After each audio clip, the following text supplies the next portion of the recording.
The federal government is planning to remake the armed forces. Part of that is through something called the Defense Industrial Strategy. The government promised more than $6 billion over 5 years for this plan.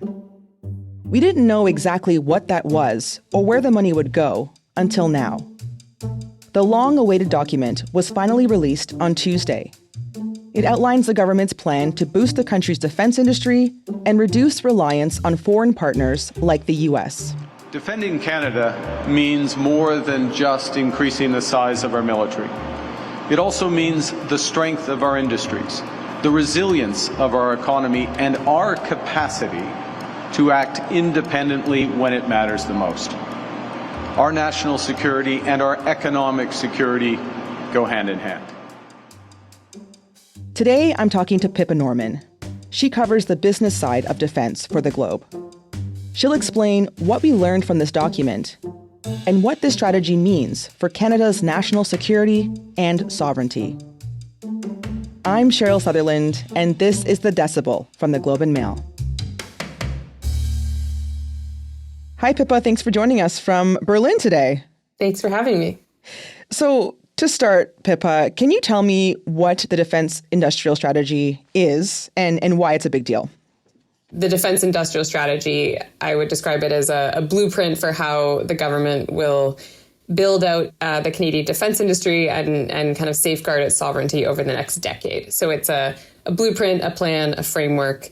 And the reason that it's so important is because it's a signal to industry and also investors where the government's focus is going to lie over the next decade when we are supposed to be seeing this major increase in defense spending. So this is a strategy, not a policy. A policy is legislation, whereas a strategy is more of a plan or a framework. There is a defense policy coming. The federal government has told me that will be landing this year. And it's something that they've been working on throughout the fall. But that will be the new defense policy, whereas this is a defense strategy. Got it. Okay. What has the government said about why Canada needs this strategy? Like, what is it trying to accomplish? Yeah, it's trying to build up a defense industry that has kind of been operating almost quietly or kind of in the shadows for a little while. We have defense in Canada. We have a defense industry, but it's not been a priority for government. It's not been a priority for investors. It's often been ignored by investors and institutions such as banks in Canada. So this is kind of its plan for how it's going to change all of that. So it's some of kind of the high level goals that it wants to accomplish through this strategy are building capacity and capability in the Canadian defense industry, making its defense procurement more efficient and prioritizing domestic procurement through that system, being in control of more of its defense supply chain for products that are critical to national security. And then also through all of that, creating some downstream economic benefits and even in a few ways helping some industries that we've seen struggle from other economic wins, such as U.S. tariffs. Okay. So as you mentioned, this is a strategy, a plan. But what exactly is in this plan? Like, let's get into some numbers and some dollar figures. What do we learn from this strategy? There's a lot of percentages that the government has thrown at us. We got some dollar figures, not as many as maybe we would have liked, but that's not necessarily what the point of the strategy was. That's, more for something like the budget.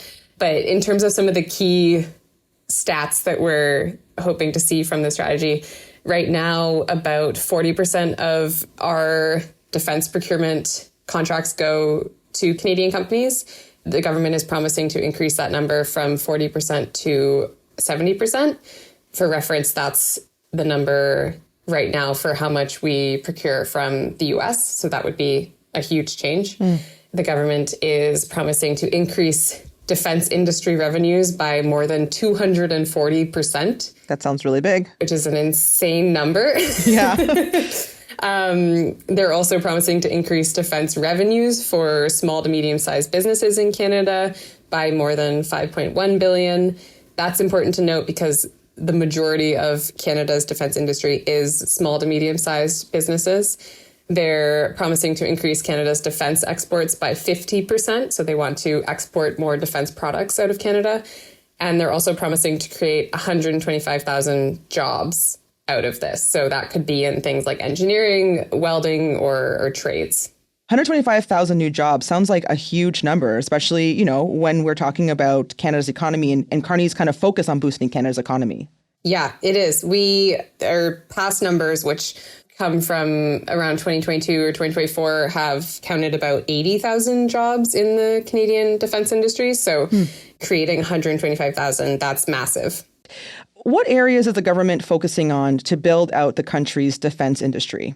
Yeah, so one of the main takeaways that we have from this defense strategy is that the government has identified 10, what it's calling sovereign capabilities, or you could think of them as sectors or areas where the government wants to invest and it wants to see built at home. So those are aerospace, ammunition, digital systems, in-service support, personnel protection, sensors, space, specialized manufacturing, training and simulation, and then uncrewed and autonomous systems, which bring to mind drones or something like that. Mm-hmm. Okay, bit of a long list there. Anything stand out to you in that list? I think that uncrewed and autonomous systems is important to note because that's something that is very much a part of what people are calling like modern day warfare, the warfare that we're seeing happen with the war in Ukraine. It's important that that's on Canada's list because that's where warfare is headed or already is. Also, ammunition stands out to me. I'm not surprised, and I think that it makes sense that it's on the list because just generally among NATO allies, there's a lot of talk about how having control over your ammunition supply is really important. If you are preparing for any sort of conflict or war, you need to be able to have access to your own ammunition and you need to be able to control that supply chain. So in order to do that, you need to produce that at home. It has to be kind of a sovereign thing, a sovereign capability. And there was something mentioned in the document called nutricellulose. What is that? Yeah, so that is a compound that is used to make explosives. And the Canadian government has explicitly stated in the document that production of that will start by 2029. I still have questions out to the government about where that production will happen and who is doing that production, because that's something I'm really curious about.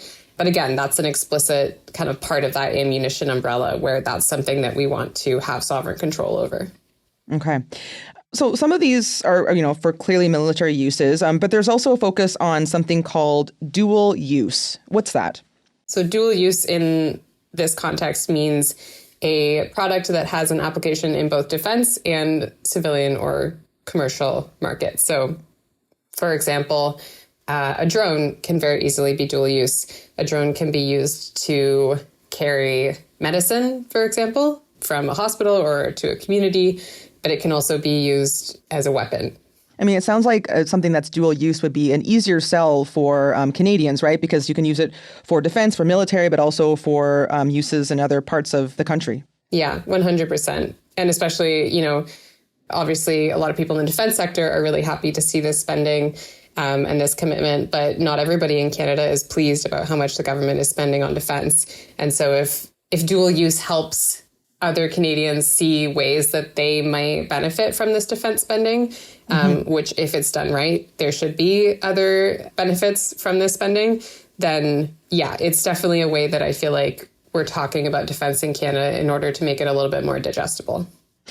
How does the government actually spur innovation and development in these areas? I think it's through this strategy. It's through creating kind of a long-term demand signal for industry and showing industry that it's committing to buying products or it's interested in buying products that sometimes take a long time to make. Think of a submarine or an icebreaker. Those are not quick procurements necessarily. Those are big investments on the part of a company. But even for a smaller manufacturer, if you make a part or a drone, the government needs to show that your investment into a new line in your factory or a major procurement is going to be worth it, and they're going to be there at the end of it to buy it, and then they're going to continue to want to buy it. So a sense that the government is reassuring companies that they will buy these products. Yes, and that they will have access to other markets where they can also sell those products, because ideally the Canadian government is their first customer or their best customer, but they need more than one customer. And they need to be able to, when that customer asks for however many of that product, be able to have the scale and the capability to produce that for that customer as well. And within this strategy, the government has said it's going to pick what it's calling champions, or a few firms within the Canadian defense sector that it will give extra support to, whether that's through more direct procurement pathways or access to other funding streams. This is a long-term plan, and I think it's important to remember that. There's things within the strategy, such as investing in defense-related research and development. It also notes developing a skilled workforce and working with universities within Canada to make sure that people coming out of schools in Canada have the skills that we need. So there's definitely, there's investments in research and development. There's investments in our National Research Council, and all of those things will hopefully feed into spurring this kind of innovation. We'll be right back.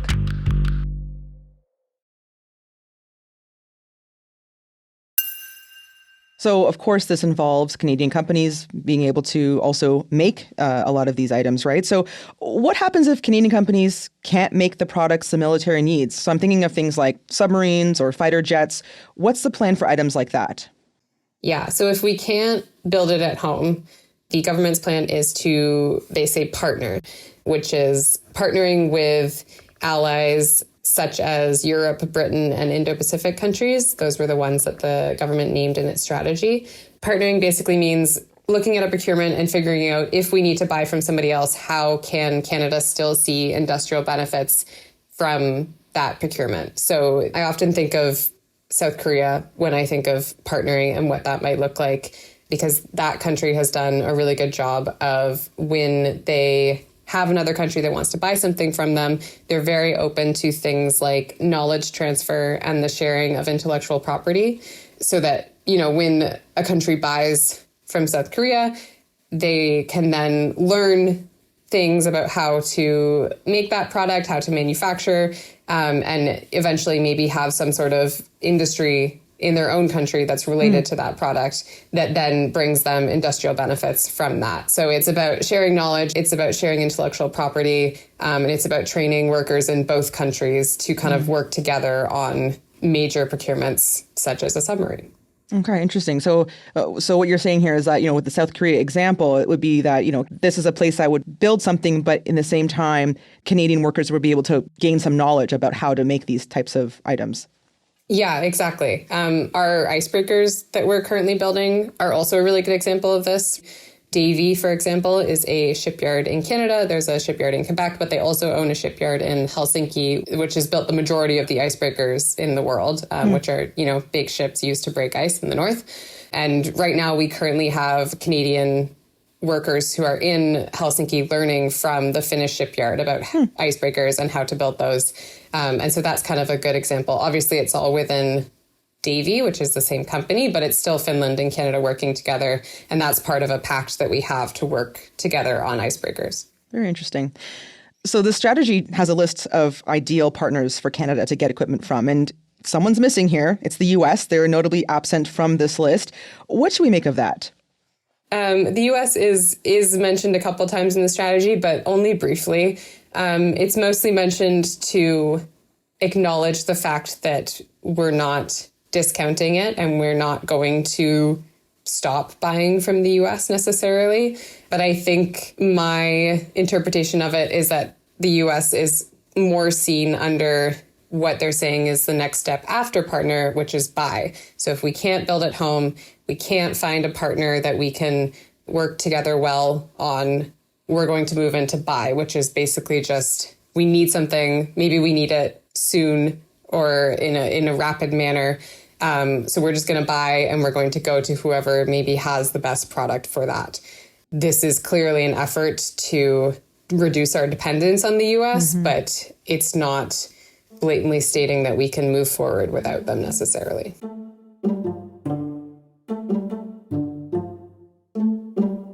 So Pippa, this strategy, it has a lot of buzzwords. There's a lot of lofty goals in it. But what do we know about timelines? Like, do we have a sense of when the government wants to accomplish some of these goals? Yeah, timelines is a bit of a sticky issue with the strategy. Most of the timelines that we have seen are fairly vague, as in we got a lot of spring of 2026, for example, or summer of 2026. And that's when we did get a timeline. We don't have a timeline for everything necessarily that's within the strategy. So yeah, in terms of like when contracts will roll out, which is something that everybody in industry is wondering about, the government would say that contracts are already rolling out, and they're not wrong. There are procurements underway, there are contracts coming out, but that number of contracts needs to increase and will increase in order to meet these goals. And that's still something that we're a little unclear on. What have you heard from businesses and people in the industry on that? Are there concerns about maybe a lack of specifics?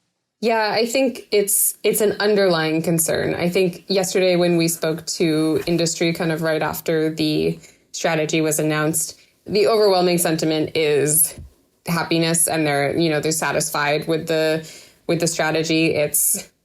I think the thing is, it's just a huge step forward from where we were.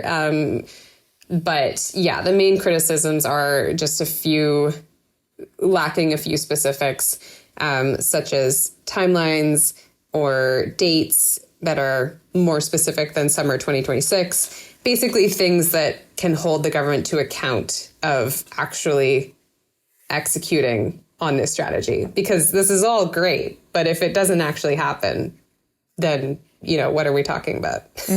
Yeah. What about, are there any concerns around what is considered perhaps a Canadian company? Like, did the government make any specifics about that part of it? Yeah, that's been one of the other key points that people in the industry have flagged about the strategy. There is no definition of what constitutes a Canadian company within the strategy itself. So I spoke to Industry Minister Melanie Joly yesterday, and I asked her this question. And she said that they would consider a Canadian company to be something that has 70% of the value of their products is Canadian. That does not disqualify foreign-owned subsidiaries. That's very interesting. Okay. So right now, Canada is very focused on defense, right?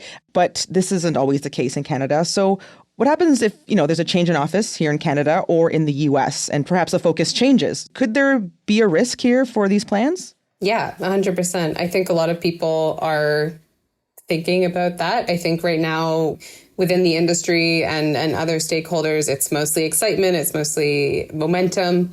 But who's to say what would happen if all of a sudden the things that were pushing us to make these decisions and make these commitments and these investments was less of a threat, or we felt, differently about the state of the geopolitical state of the world.